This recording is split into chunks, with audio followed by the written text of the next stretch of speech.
having all these technologies has really changed the way in which people think about commerce, communication, and communities. At one point, commerce was essentially based on a seller trying to find the right buyer on a one-on-one basis and making the best deal possible.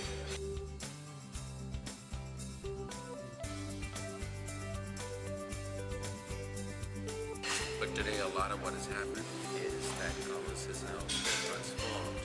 from being dyadic relationships between a buyer and a seller to being a scenario where what you're dealing with is a community of potential buyers.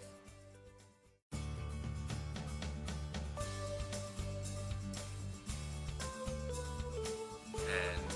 the goal of commerce today is to make a website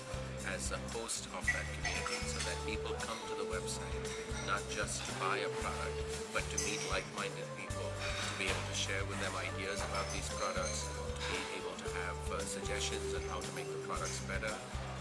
as well as to learn from one another about what happens in the future of that particular product.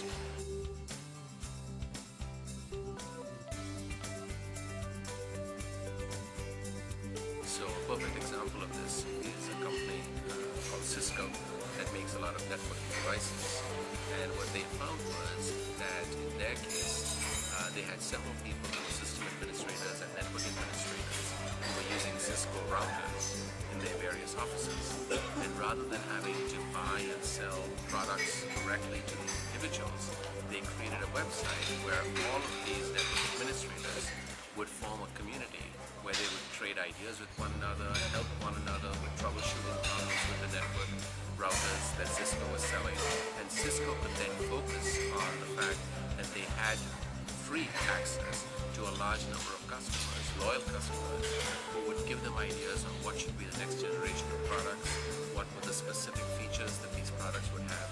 And it all happened because what they focused on was not selling specific products to a specific buyer, but instead creating a sticky website which served as a host for a community that therefore, by communicating with one another, increased the level of commerce that Cisco